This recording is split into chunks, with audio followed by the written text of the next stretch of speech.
Welcome to our podcast. I completely forgot to record. No, we're getting off to a great start here. All right, then. Well, fuck me, I guess. He's one of those people when he starts talking, you just listen. I hate country music to a level that should be studied. Yeah. Suck it. Nutmeg ganache. Drag queen Sophie's choice. Guaranteed they haven't eaten dog poop. Most of this podcast is going to suck, by the way. Welcome to another exciting edition of La Murga the Podcast. I am your host, AJ Murga. And today I'm just hanging out with my lovely wife, Jennifer Mahan. That tickles you every time I do my intro. I love it, but I was also laughing as soon as we started. Hobbs is like, I'm out. Oh, yeah. Because they're clink down the stair. I'm so focused on, like, the production of the show. I don't think, like, oh, yeah, my dogs are making a ton of noise in the background, which happens a lot. The other day I was doing a movie review, and there was this massive truck that went by. I didn't even hear it in real time until I was editing, of course, and I had no way to fix it. So it is what it is, the joys of filmmaking and podcasting. I'm learning these things for the first time.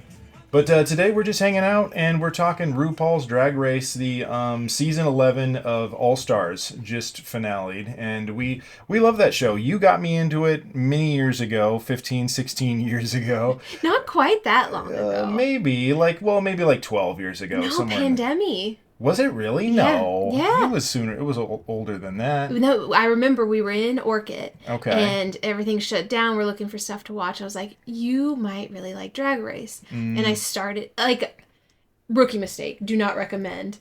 I started with season 1, episode 1, as you would think would be the perfect place to start it off. But that is the Vaseline filter season. And you tried your best. You really did. But it took you a little bit to get into it.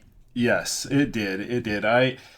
The first couple of seasons, it's hard to see what's actually going on. So I was like, what the hell is this show? However, from day one, it was always funny. RuPaul, I have a lot of respect for RuPaul. I mean, just everything that they've done in the industry and in so many different industries. It's impressive. The body of work of RuPaul's career is pretty incredible. But they're just magnificent performers. Like, even if you just strip away everything other than the performance on stage, they have to sing, they have to dance, they have to be able to do lip syncing, choreography, acting, comedy, write their own material, perform their own material. Like, not to mention, makeup, hair, clothing, style, design, like everything. Like, I'm hard pressed. Rapping. I'm hard pressed to find another art form, and I do think this is very much an art form that combines so many different talents and skills as drag queens have to do. I mean, do you agree with that? Or 100%. Yeah, it's a sport. Like, this is not an original idea, but I think I heard Trixie Mattel say it first, but there should be an ESPN channel to drag. We've got enough international shows going on, and it's so competitive, it's so physical. It's a sport kind of like how cheerleading combines athleticism and performance, ballet as well, and then all those also tend to traditionally be more sports that the patriarchy doesn't seem to respect as much. And I love basketball fan. I think drag is harder than basketball any day.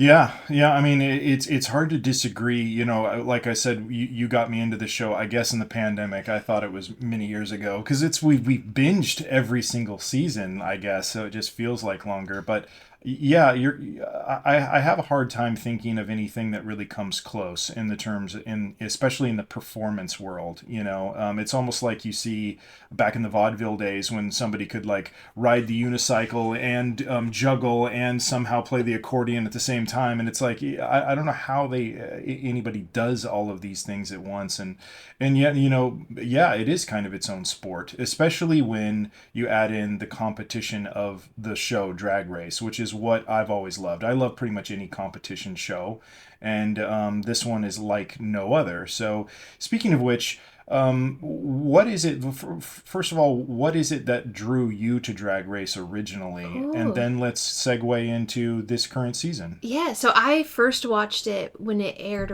originally. God, I think I was in high school when it first came out, and I loved anything that had to do with LGBT culture. I think it started with Will and Grace, but I just couldn't get enough of it. I just found so much humor, and I really liked when it was people that are considered socially on the outside being so successful on their own terms. Like, especially original Drag Race, it wasn't made for me. It was made by them for them. FUBU. You know, and it was just like, really just fascinating to see, because I'm in a small town in Oregon and I'm a teenager. There was no nightlife. There was no seeing this on my own. The few gay kids in my school were mostly closeted, and the ones that were not as closeted did not have a easy go at it. So this was a way of seeing it with basically with the curtain pulled back. And I couldn't get enough of it. And I remember at that age being like, oh my goodness, I would love to be a drag queen, but I can't. Like, I'm not, at that time I thought, I'm not allowed to. I'm a cis, heterosexual, white lady. Like, no. And then over the years, I've seen different groups be able to do it. Metamorphosis, you know, first out, straight. Right. Well, Jay on this current season, first gay contestant. Yeah, Joey J. Yeah. Oh, that bit, funny. I want them to beat that dead horse even more. It was... It just tickled me so much. I couldn't get enough of that joke. Well, first of all, you look gorgeous today. So, and you've done yourself up quite well to represent the queens well. Had to beat the face. Yeah, so if you're not watching the YouTube version, you're just listening to us on Spotify or wherever, you're missing out. Yeah, I learned to do makeup in 2016 YouTube era, so I had to lighten this one up. I did have white liner just pew, and I was like, we're getting uncanny. A little too much. Little uncanny valley here. But, yeah. But same question for you. Like, I know I like introduced you to it, but that's not what gets you into something. What attracted you to Drag Race? Yeah, no, that's a good point. I mean, I'll admit, I watched it because you wanted me to, and because I was trying to be a good husband. But I did enjoy it. I did not think I was going to. I figured, okay, I'm gonna give it the old college try, and then I'm gonna bow out gracefully. But no, I enjoyed it right away, and it was because the respect that they demand as performers. You know, I come from the arts more. Like, I've always wanted to act and not so much sing and dance, but I've loved acting. I've loved filmmaking and storytelling, and they do all of those things and more. You know, when they have to do their maxi challenges and they have to write, you know, like you said, a song or a roast or a skit or whatever. Like, to have to do that stuff on the fly and really have, you know, limited amount of time. I just really respect that. I've been a part of 48-hour film festivals where you have to, you know, you get paired up with other people and then you have to make a movie entirely in 48 hours from nothing, you know. And I've done that just for fun as a kid with my other friends. I've done stuff like that. We've made movies in afternoons or days or whatever. And so I just really respect their ability to, you know, pivot on the fly and just be able to create something from nothing. And most of the time it's really good, you know. And that makes sense because these are the cream of the crop. You know, they're the ones that made it onto the show. But yeah, it's just impressive to watch them work, quite frankly, and in a genre or art form that I was never really exposed to before. So it's like, for me, like, every time, you know, I see a drag show, it's almost like I'm seeing something for the first time, you know, because usually you do see something pretty different. We went to RuPaul Live in Las Vegas not that long ago, and I got to see my very favorite Latrice Royale. And we got to fall in love with Bosco. Yeah, and Bosco. Wow. Yeah, no kidding. But that was a really cool experience to see live, because we've seen a few drag brunches, but those were kind of tame compared to this. Was a whole variety show that was really well done. What are your memories of that show, and you know, like, how many other shows have you been to? Yeah, so I had been to Vegas when I first turned 21, which would have been 15 or so years before we saw a RuPaul Live.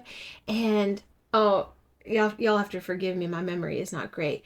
The queen that looks like Britney Spears. Oh yeah, Courtney Act. No, that's not Courtney Act. No, it's not Courtney Act. Oh, my bad. Who is that? I don't even think she's in that pile, but she was there. So that one, we'll just call her Britney Spears. It was that one that guy next to us kept yelling at for some reason. hated her, and I don't know why. Yeah, there was a drunk son of a gun that that was sitting next to us, like right next to us, and he would not shut up. I know Latrice came over one time because Latrice was emceeing. Latrice came over one time and basically very politely told him to shut the hell up. Yeah, she did excellent crowd control. Yeah. Because I'm like, okay, one time funny, but it was like throughout the whole show. He kept going, and Latrice eventually came over, and I think she said something to the effect of like, the show's not just about you kind of deal, like, which was a joke. She said it as a joke, but everybody knew, like, okay, that means shut the hell up. Yeah. So, and did it very, very well. Not our first time dealing with some drunk heckler, I'm sure. No. But yeah, I saw them with a bunch of other performers, and it stood out in that. And then when I saw her go on Drag Race, I was like, oh my gosh, I've seen that one before. And yeah, so I loved it. And I remember like asking one of the door attendants, like, do I tip? And they're like, it's not that kind of show, honey. And I was like, oh, okay. Because I think the only other drag show I'd been to before that was like at my college on campus. So no drinking is very much put on by the student union.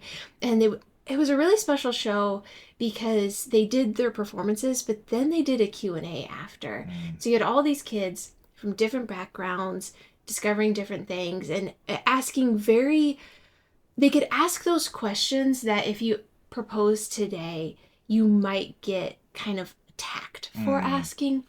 Like I remember one kid asked like, oh, well, you're a drag queen, you must want to be a woman. And if you're unexposed, it's a reasonable line of thinking that someone could bring up. And it'd be really quick if you're part of, more woke army being like, how dare you? Yeah. And be like, no, like this is a kid who doesn't know. He had to learn. And the queen is so eloquently was like, no, outside of my performances, very much live as a man. I am a man. But there's other queens where that answer is different.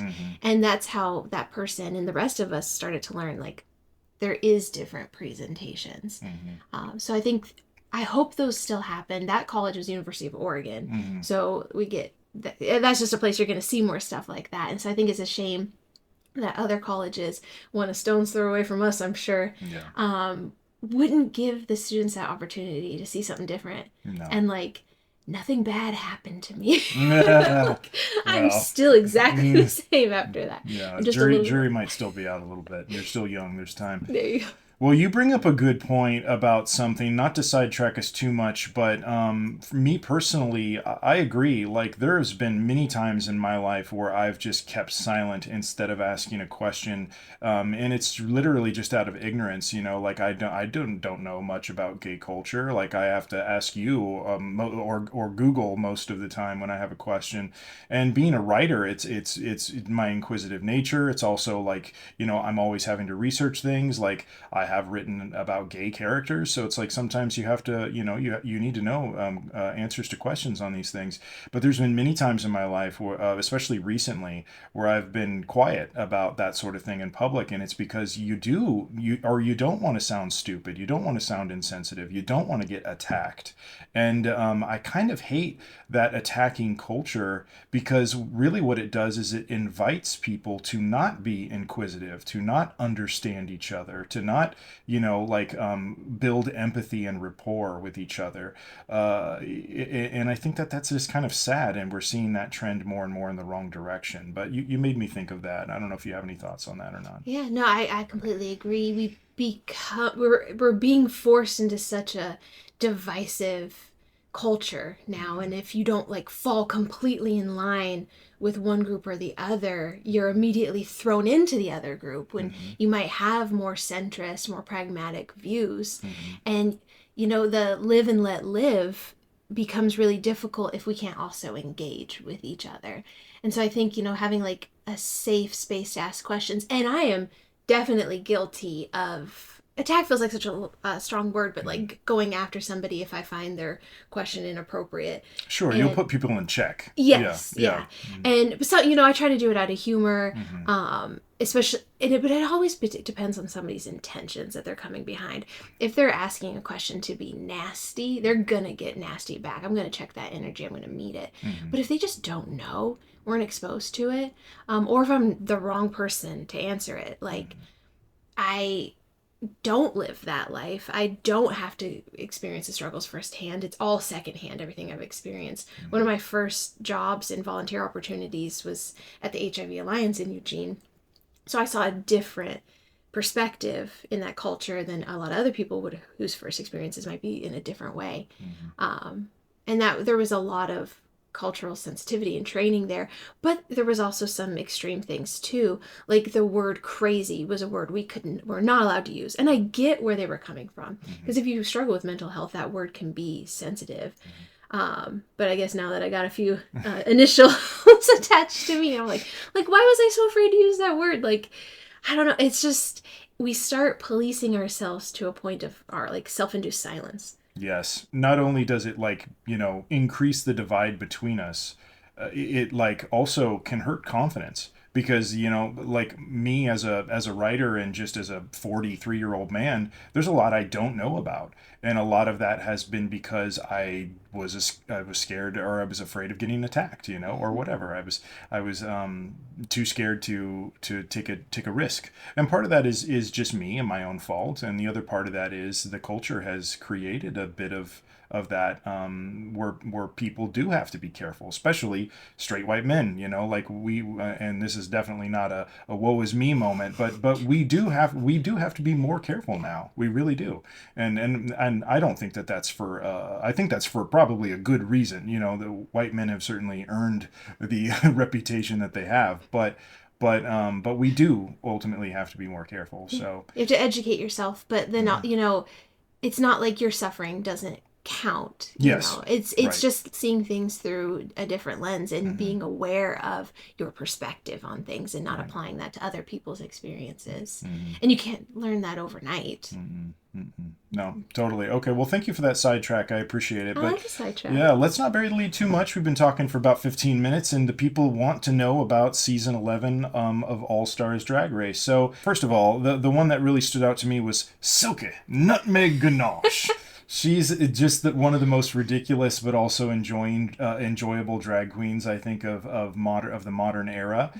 And one of the moments that really stood out to me this season, because let's be honest, there wasn't too many great moments this season. It was a bit of a dud for an all-star season. I go back to when Alaska won. I mean, that was an amazing season. Jinx was an amazing season. There have been a lot of amazing seasons, but the moment where Silky kind of lied her way into the semis and then ended up going pretty far. I think she won the first round of the lip sync in the finale. So she kind of technically finished like against fourth. Dawn. Yeah, fair. But I think she kind of technically finished like fourth or somewhere in there, fourth or fifth. What did you think of like Silky kind of creeping her way into the semis and all that? Because she's quite the character. Yes, I love Silky. My favorite thing about Silky is I've never had a queen who I've changed opinions on so much. Like there's ones I liked and then maybe kind of got bored with, or ones I didn't like at first and then they really grew on me. When Silky first showed up, she was just a force, a personality. I think, to use her own words, like sucked energy out of the room. And I mean, you have to have a big personality to make it, and you have to have that delusion as well. But it was just too much. And then she learned to check herself, and I was just kind of like, I'm not feeling this. When it'd be workroom stuff, I was like kind of checked out. But she won me back when she won, that was 6 lip syncs in a row. Yes. They were fantastic, and I was like, look at her go. Because there was some fights that there was had earlier in her seasons that you're not ready to lip sync. You didn't come prepared. When she like took off her outfit like during the fight to show I was ready for this. She proved that she is a lip sync assassin. And when she asked to perform when Kyria didn't show up, that still one of my favorite lip syncs of all time. And that's going up against Jujubee doing Black Velvet and oh gosh, was it Raja?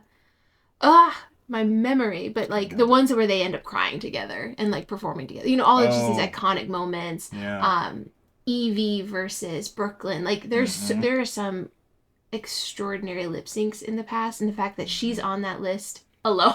Yeah. Well, playing 2 characters, literally but alone. Yeah. So from there I was like, and when I feel horrible when I saw like the cast list, I was like, I don't remember a lot of these queens. So I had to like go through and watch. I'm like, okay, I'm kind of remembering, kind of seeing. But I was like, Silky. Mm-hmm. I'm like, as long as Kennedy doesn't take her out, she's got this. Yeah. Well, and to be fair, a lot of these queens were out early in their seasons. Yeah. You know, Joey J, I think, was the first or second one out, and then and Joey J ended up being one of my favorites this season. I loved her disco. Yeah, they were so funny. So funny. And but yeah, a lot of it was good to see Kennedy again. You just mentioned her.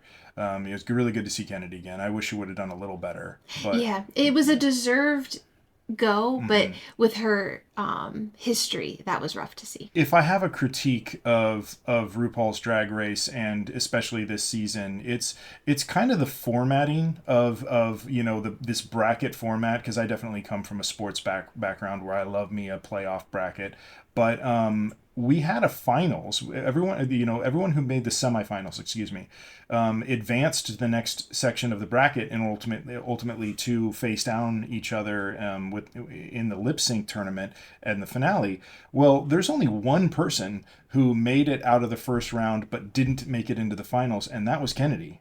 It was a little weird to me to see Kennedy make the semis and then be the only one eliminated to not make then the lip sync tournament. I think you're forgetting about Star.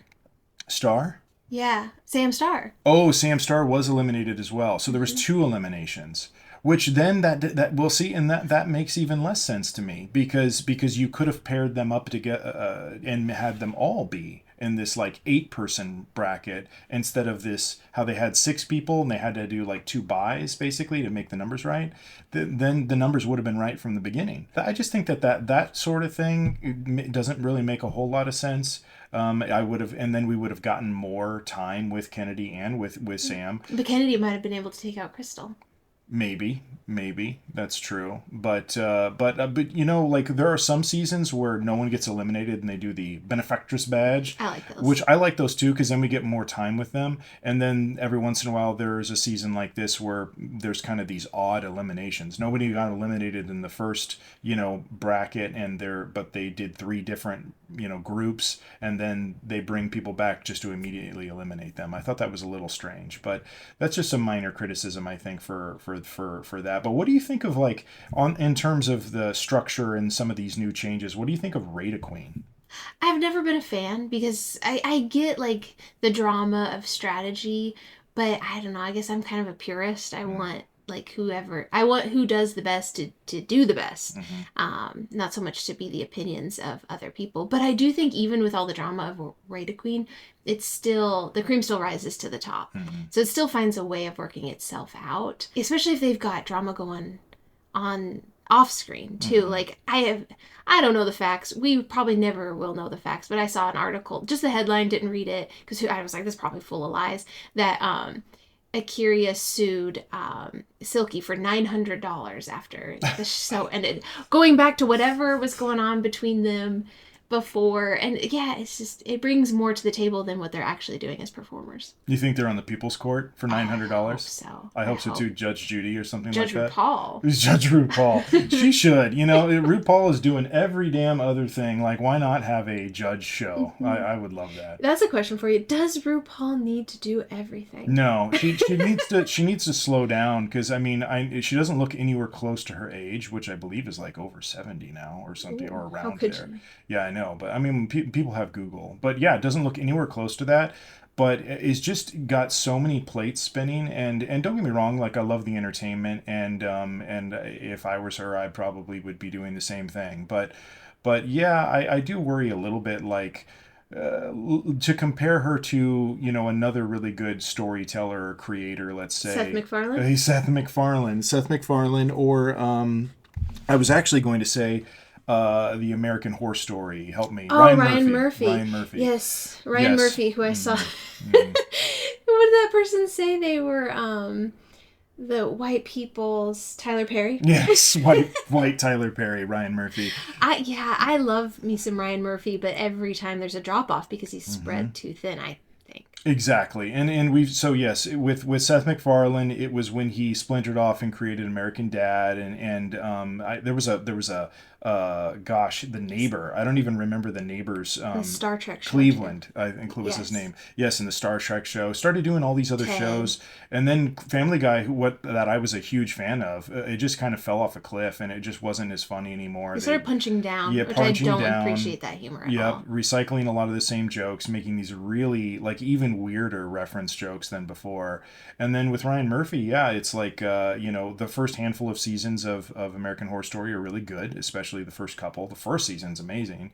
And Oh, should we react to the new season coming out? oh, Because we that's a good finally idea. get all of the legends back. Yeah, that's a really good idea. I think we'll have to do that for sure because we used to watch the early seasons and then kind of fell off because Hotel took you out, grossed you out too much. yes, Hotel was not good and it grossed me out a lot.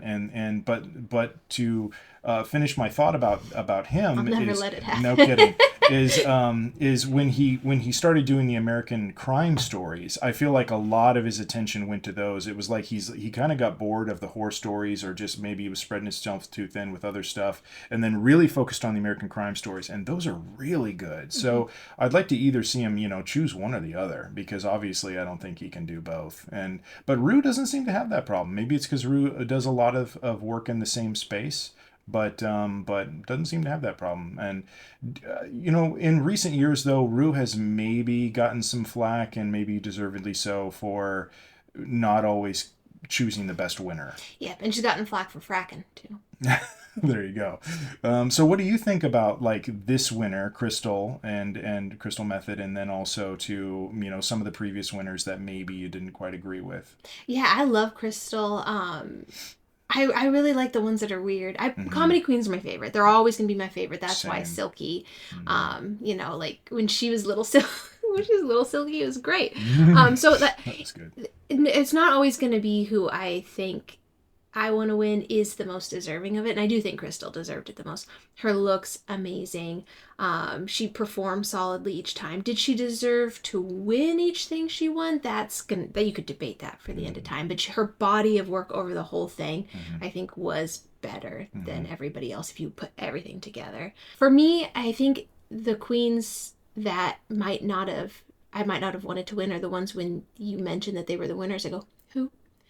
Who was that? Yeah, right. Because just last season, a regular. I was like, It's tough to remember them all. I mean, to be fair, there's a lot of seasons now, but it is tough to remember some of the ones that aren't super memorable. Like we'll never forget Jinx. So funny. First time I saw Crystal, they didn't have much confidence. Their season was about them growing into who they are now. And when they came back this season, it was like, boom, they know who they are. They were one of the most confident, one of the most ready to go. And they did great in everything. So it felt like a whole new and improved Crystal. That was why I was ultimately okay with her being the winner. Like, I do think she earned it and deserved it.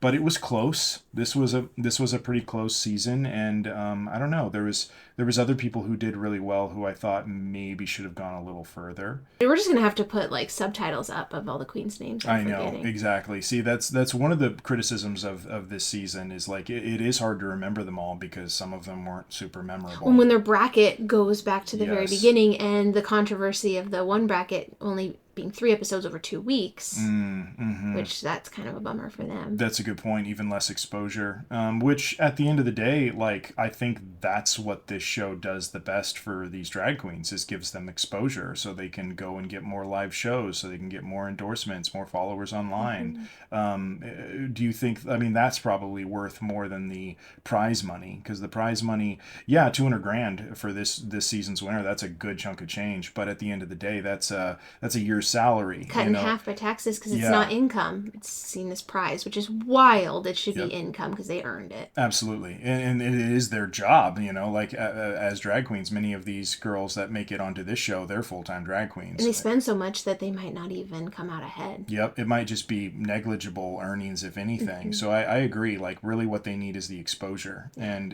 the eyeballs on them for in terms of people like me. Like now I follow a handful of drag queens on Instagram and stuff like that. Like I would have never have done that before the show. So the show is great for getting awareness and exposure out there for these girls. What do you think about bedroom queens? So the queens that they got their fame on social media and don't perform in the clubs. So they are tested in a completely different way. Like they can make captivating stuff, like Plastique Tiara can make captivating videos, my goodness. But then there's the critique, like, which could you run a bar show? Right, right. Well, that's a really good question. And, first of all, my mind goes to a few different places. Two of them are really quick. One, I'm not the best person to have an opinion on this sort of thing, but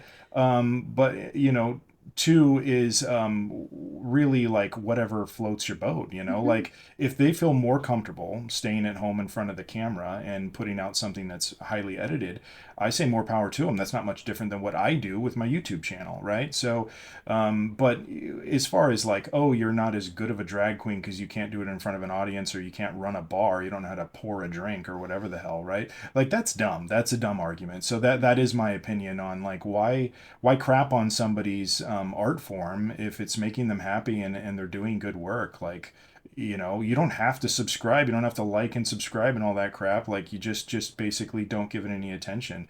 I really do get tired of people hating each other's work online. If you have some genuine criticisms, then give it to me. I'm obviously speaking from a little bit of personal experience. Yeah, I welcome genuine criticisms, but when people are just like, oh, that sucked, like what's your contribution? There's no growth for that. There's no growth. Yeah. So why hate on those kinds of queens? There's a place for everybody and every art form. It's still an art form.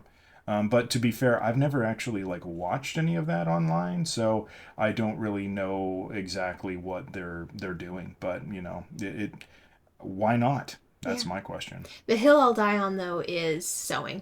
If you go to the show and you can't sew, what are you doing? It does seem like a prerequisite in order to be a drag queen is you got to have some knowledge of sewing and stuff like that. And again, that just goes into the laundry list of things that they have to be good at. Yes. And that's another reason why I have so much respect for this art form and for all of the performers, is because they have to wear so many hats. And sometimes, or wigs, that would be a better term. Yes. They have to wear so many wigs and then reveal all of those wigs. Or no wigs, yeah. Or Shelter Velour. Or they'll just wear a black mask during their lip sync for their life, and she's trying to save us from COVID. Of course, be eliminated. A queen on her worst day, her worst performance, her worst outfit is still better than anything I could do. Sure. I did a lip sync of the girl who burned her hair off 13 years ago with her curling iron, and I practiced, and I could not lip sync it. And so when they did that challenge, when they lip sync to Ru's interview show, so I was already impressed. So much more respect for that after trying a 1 minute long video myself. Yeah, and I thought you did a great job. That was funny. That's on her TikTok. You guys should see that. Mm-hmm. Yeah, it's not on my YouTube because no, copyright strike. YouTube loves to just suppress as much as they can. I mean, they all. Now they're going to suppress us. I know, right? No, I can't speak bad about we insulted our overlord. About the Googles. So something that drag queen fans love to do is fight and over which queens deserve to be there, which don't. And I'm always fascinated when I'm on the opposite side of what I hear. Like, there's a lot of Ginger Minge negative comments out there. I know. I love Ginger Minge. She's one of my top 5 favorites. I had to ask a queen friend of mine to be like, is it just the straights that like Ginger Minge? What's going on there? They said they think it came from too many opportunities. Like, she got too many chances to win. So it's jealousy. I think so too, because I love her. The more I saw her, the more I liked her. So she was always one of my favorites, even back in her original season with Katya, who at that time didn't shine like she does now. She did great on her season, but like, wow, what a star now. Yep.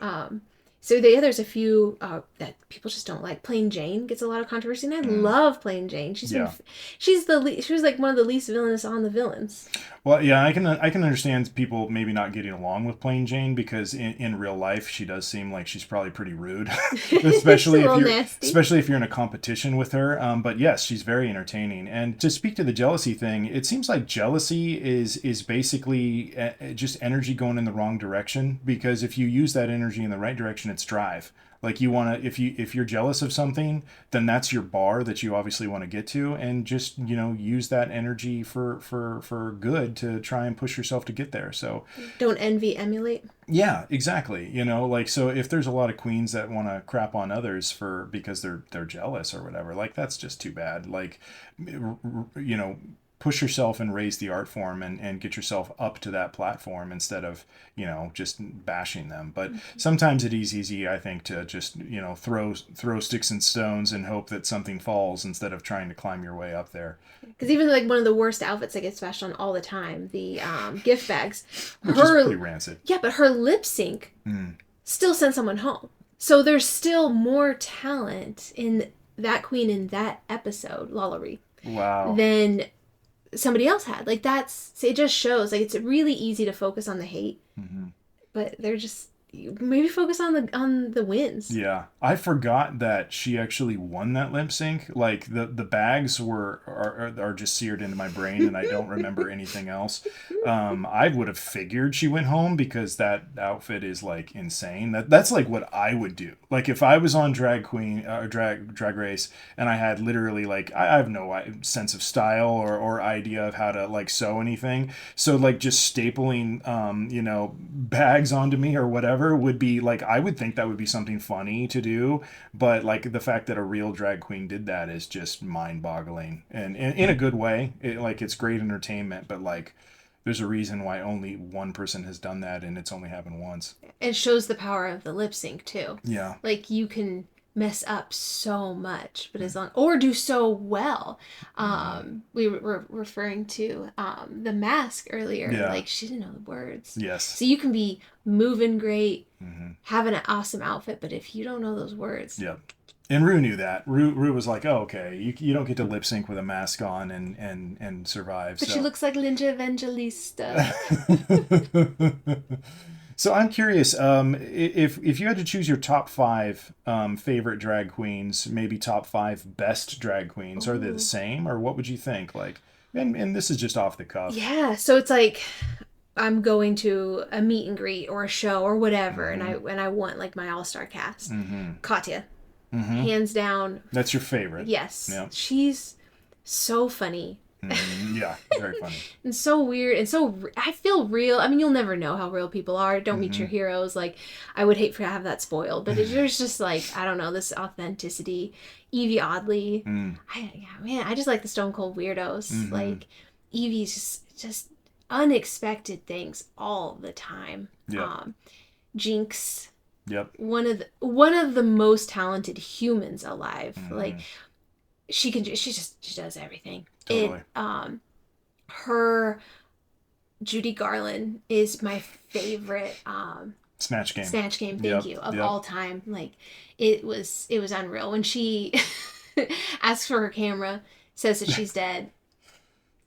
It's toast. And in that same episode, or maybe not same episode, but in that same season, she had the roast where she, I won't say it because we don't want to get suppressed, but I become my mother. Where she's become her mother is the punchline. And Evie Oddly, I think, is the unit in question. Oh, you might be right. Yeah. That season where I think it's the All-Star season that Jinx wins, that might be my favorite season ever. And I think it's one of the best with like the highest quality of racers. So yeah, but who's a couple more? See, now it's getting tough because comedy queens Yep. are my favorite. Bianca Del Rio, her silver tongue, when she said, tell us something you do well quickly. And she just nonstop gets them. I'm between Bob and Trixie. Can I have 6? No, you gotta make the choice. I'm gonna hold you to it. Bob and Trixie, huh? Yeah. You gotta choose between. Those are good choices. Well, I think because Bob doesn't do drag, I'm gonna have to go with Trixie. Okay. Well, and I'm gonna put Bob in my top 5. You just wanted to steal Bob. I don't care. No. We saw Bob live. We saw Bob do a comedy show. It wasn't even a drag show. It was a live stand-up in Las Vegas, and Bob was downright hilarious. So I've been to a lot of comedy shows in my day. I saw Charlie Murphy, Eddie Murphy's brother. He was unbelievably funny. I've seen a lot of other good ones too. Fortune Femster was funny, but I think Bob was right up there with the top 2 or 3 that I've ever seen. So funny. Ever seen. It was such a funny show, amazing show. So Bob, and you're right, I love all the comedy queens. You know, Jinx it for sure is on that list. Ginger Minge is one of my absolute favorites. So that's 3 right there. Thorgy.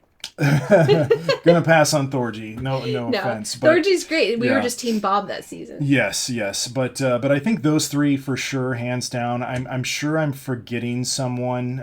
But Did you say Latrice? no, but I was gonna say Latrice is probably my all-time favorite, and I know Latrice isn't necessarily a comedy queen, not necessarily like a specialist at anything, but does good at everything, and I think more than anything, like, the thing that I love maybe most about Drag Race, or just as much as anything else, the performances and stuff, is the inside look you get into their lives and who they are as people and the things they've gone through, the hardships they've gone through. It really makes you not only feel empathy for them, but really makes you just want to understand them better, and it does help me understand them better. And the things that Latrice has gone through in her life are crazy, and I just have so much respect for them. And then also too, on top of that, she's good at literally everything, and she's just one of those people too that when she comes into the room, she's like, everyone respects her. You can just tell. You can just tell that, like, boom, like, she demands a certain level of respect, and it's not in a dominating way. It is in just like a genuine appreciation and affection toward her. I feel like if she was disappointed in me, I would be genuinely hurt by that. Whereas others, I'd be like, what do I care? Right. Latrice Royale just seems like one of the best people for sure. And then, man, I don't know about a 5th one, maybe Bosco, because they're just so hot. But let's see who else. Alaska, you're a big fan. No, Alaska is really good. There's a lot of other really good ones. It would be tough to choose a 5th. Well, if I couldn't have 6, you can't have 4. Yeah, that's true. I can't have 4. I'm trying to think of one. I'm gonna go with Ben de la Creme. Oh, yes. I'm shout out to Ben de la Creme, because I do think that she's one of the best comedy queens that maybe gets talked about the least. But I do think that that's probably her own fault, because she's one of the only people who have quit Drag Race, and in a season where it was probably going to be a slam dunk for her to win, and she went home because she couldn't handle the pressure. That really pissed me off. Like, if you're not going to commit to something like this full on, then don't do it in the first place, in my opinion.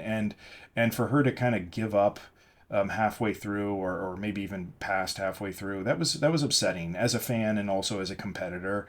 But still, I think she's so talented that I kind of wanted to mention her at least. And you love her Christmas special? Yes, the Christmas special with her and Jinx is actually really hilarious. I believe it's on Hulu. I thought what we could do to wrap up here is just maybe play this quick game. I'm going to shuffle these up a little bit here. These are some of the drag queens that we know very well. This is a card game called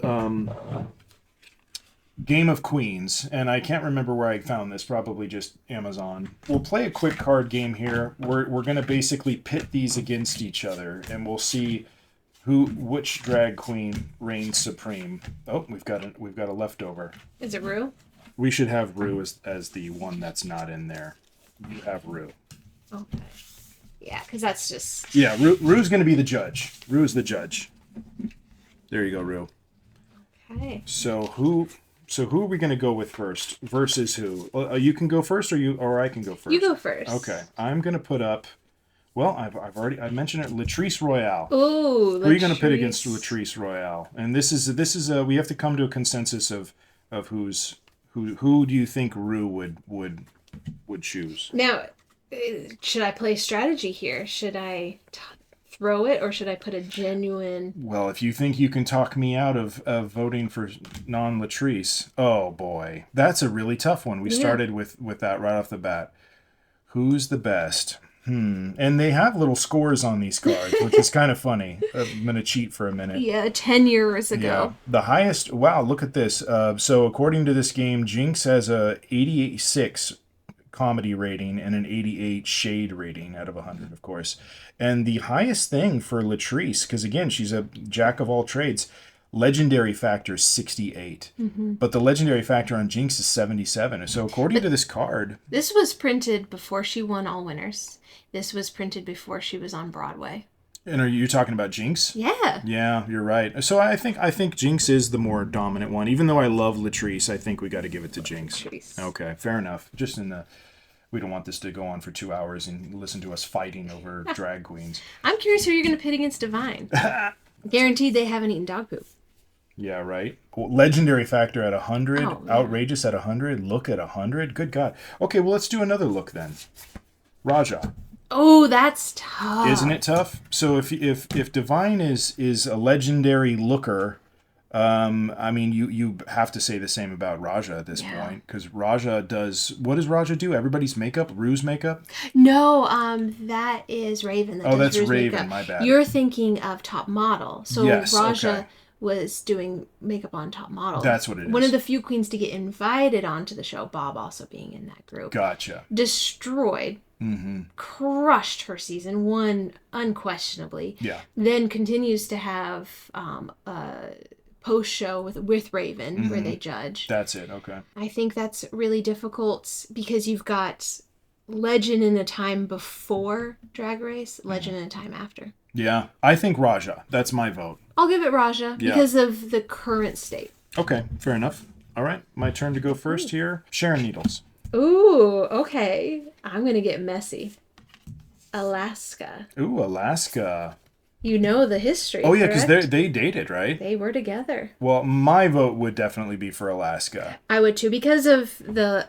I loved Sharon Needles at the time. I thought there was never going to be any topping. I think Alaska did better at the time and better since career-wise. Do you have 3 or 4? I have 4. Oh, well, you have an extra one then. We'll have one buy. We'll have one. Rue likes her buys. No pun intended. Oh, love it. Let's go Lady Bunny, another legend. Ooh, another legend against Alyssa Edwards. Oh, okay. That's really tough there, too. As far as leaving voicemails, Lady Bunny.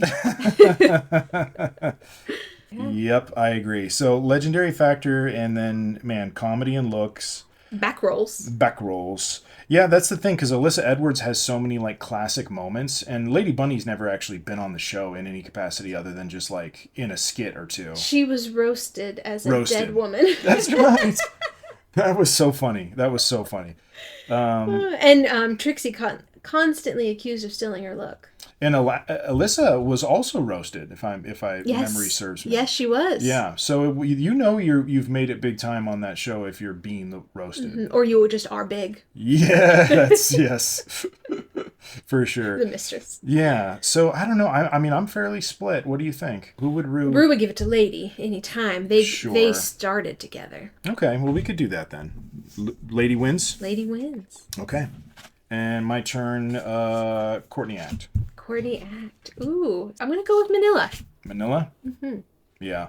I feel like that's a pretty good pairing. Manila might get it, though. I think you got dealt better cards. I'm just going to say it. Thank you. Yep. Thank you, dealer. Yep, no problem. All right, so your last one that doesn't get a buy? Yes. Bianca Del Rio. Oh, ouch. Trixie Mattel. That's a tough one. I know. They've both hosted Pit Stop. That's a tough one because these are, what, 2 of the most successful drag queens, probably? Yeah. Certainly Trixie is. Oh, yeah. Trixie's probably second only to Rue. I tried to put them in my top 5. Both of them. Yeah. Yeah, you did. This is a Sophie's Choice. Drag queen Sophie's Choice. I'm biased towards Trixie. She reposted me. She did repost you. Bianca reposted me, and... Yep, that happened also on TikTok. You can check out when Trixie reposted Jen. Okay, so Trixie wins, and then Adora got the bye. Adora got the bye. Okay, sounds good. So you've got 4 over there. Yeah, well, this is a pretty good lineup. Let's just see for craps and giggles if this was actually the real Let's have them All lip Star. sync. Let's do a Lala. Right. So let's do real quick here, and let's see who do you think would come out of these lip syncs. I think Jinx is our winner. And this is a good cast. We got Jinx, Trixie, Raja, Adore, Manila, Alaska, and Lady Bunny. Okay. Should we pair them up again, or should we just kind of pick? I think Jinx. Jinx wins the whole thing? Yeah, it's a phenomenal group of mostly winners. Yep. And Jinx has proven she can win against winners. Okay, well, let's cut this into a top 3. Who do we think would make the finals? I think Jinx would, and then I'm going to say Alaska is good enough to get right up in there behind her. No pun intended. Two queens stand behind me. Right. So who do you think would round out the finals there? One more spot. I'm kind of leaning towards Trixie or Raja or maybe Lady Bunny. What do you think? Ooh, I love the wild card of Lady Bunny because we'll never know. We'll never know. We can never know if she would lose. She plays dead very well, so she could lose in the finals easily. Because if they're singing, I don't know. I'm going to leave it. Trixie. Trixie. Yeah, I mean, that's a pretty dang good top 3. In our little fantasy world here, we actually had a finals of Jinx winning over Alaska and Trixie. That would be quite the showdown. I would love to see another all-winners season, get my Survivor reference in here, how season 40 was an all-winners season. Come on, Rue, let's get another all-winners season, but have it really, really big, maybe... I want an all-pork chop season. An all-pork chop After season. Joey J's performance, I want all-pork chop. I've actually been clamoring for that on Survivor as well. I'd love for them to do a worst to first, bring back an entire cast of just the people who were eliminated first, and then obviously one of them's going to win. So worst to first on Drag Race. I love it. All the pork chops, and call it the pork chop season. Hell yeah. That's good. I like that. But of course an all-winner season. So, well, this was fun. I had fun talking about the show. It is a huge cultural icon of a show. And it's so entertaining. If you haven't seen it, I mean, give it a try. It's really, really funny and fun. But is there anything that you want to say to wrap up here? No, I think I've said it all. Yeah, I think we have. I think we've beaten this horse beyond death. So it's the first out gay. Right, it's the first one. Well, thanks a lot for joining us here on another La Murga podcast. Who knows what we'll be doing next time, but hopefully you'll be joining us for that as well. Thank you. Gonna pass on Thorgy. Judge RuPaul. Who's Judge RuPaul? She should. RuPaul is doing every damn other thing. Like, why not have a judge show? I want an all pork chop season. An all pork chop. After Joey J's performance, I want an all pork chop.